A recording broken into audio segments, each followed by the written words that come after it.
रहीम। सबसे पहले यहाँ पे हम लोगों ने ले लिया है 1/4 कप शुगर। यहाँ पे आप शक्कर का भी इस्तेमाल कर सकते हैं, यानी ब्राउन शुगर का। मैंने यहाँ पे रेगुलर शुगर ली है। यहाँ पे 1.5 टेबल स्पून मैंने देसी घी लिया है। ड्राई फ्रूट्स हैं मेरे पास, आप अपने हिसाब से कोई भी ड्राई फ्रूट्स यूज़ कर सकते हैं। उसके बाद मैंने यहाँ पे 1.5 लीटर दूध लिया है। आप यहाँ पे दूध की जो क्वांटिटी है वो बढ़ा भी सकते हैं, जितना ज़्यादा दूध होगा उतना ही हलवे का टेस्ट मज़ेदार बनेगा।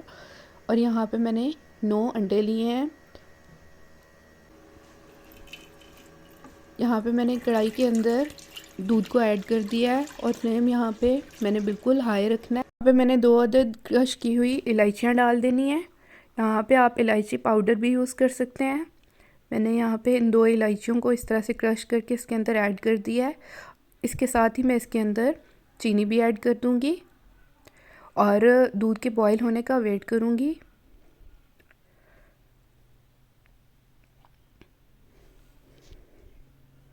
चीनी ऐड कर दिया मैंने। इस तरह से हम चम्मच को हिला के और दूध के बॉईल होने का वेट करते हैं। यहाँ पे फ्लेम हाई रखेंगे हम, और जैसे हमारा दूध बॉईल होगा तो नेक्स्ट स्टेप मैं आपको बताती हूँ।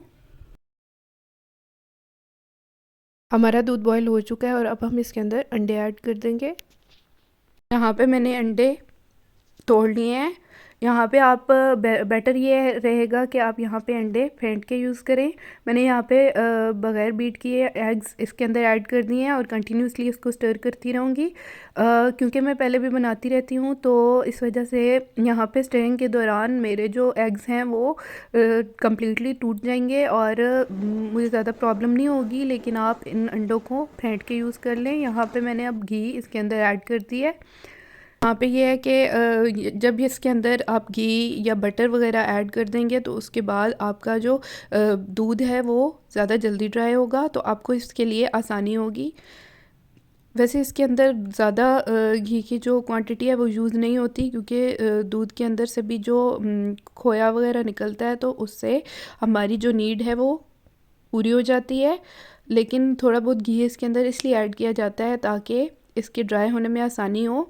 आप ये देखिए बहुत अच्छे से बॉईल हो रहा है, और जैसे जैसे ये मीडियम फ्लेम पे बॉईल होता जा रहा है, मीडियम टू हाई फ्लेम पे हमने इसको पकाना है और कंटिन्यूसली स्टिर करना है। तो यहाँ पे जैसे जैसे ये बॉईल होता जा रहा है तो इसका जो दूध है ये ड्राई होता जा रहा है।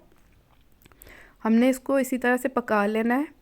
अच्छा, यहाँ पे जो सबसे बेसिक बात है वो ये है कि आपने इस बात का बहुत ज़्यादा ध्यान रखना है कि इसको पकाने में टाइम थोड़ा ज़्यादा लगता है, तो आपने इसके अंदर परेशान बिल्कुल भी नहीं होना। ये देखें हमारा जो दूध है वो आहिस्ता आहिस्ता से ड्राई होता जा रहा है।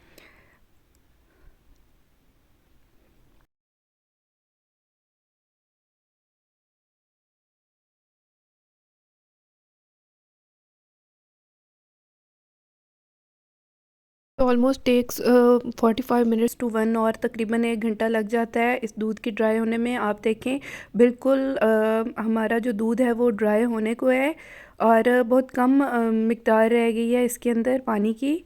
तो ये है कि बहुत जल्दी ये ड्राई हो जाएगा इंशाल्लाह। अच्छा, यहाँ पे आप लोग ये सोच रहे होंगे कि इतना ज़्यादा टाइम लगता है इसको पकाने में, लेकिन ये है कि जब ये पक के रेडी होता है ना तो इसके इतने ज़बरदस्त रिज़ल्ट्स होते हैं हमारे पास, और इतना ये मज़ेदार, इतना डिलीशियस बन के रेडी होता है कि आपको इसके अंदर की हुई जो मेहनत है वो बिल्कुल भूल जाती है, और इतना ज़बरदस्त, इतना ही मज़ेदार बन के ये रेडी होगा इंशाल्लाह। आप ये ट्राई ज़रूर कीजिएगा और मुझे फ़ीडबैक में लाजमी बताइएगा कि आपको ये वीडियो, ये रेसिपी कैसी लगी है। तो अभी हम चलते हैं और चल के इसको ड्राई कर लेते हैं। यहाँ पे ये देखें बहुत कम क्वांटिटी रहेगी इसके अंदर लिक्विड की।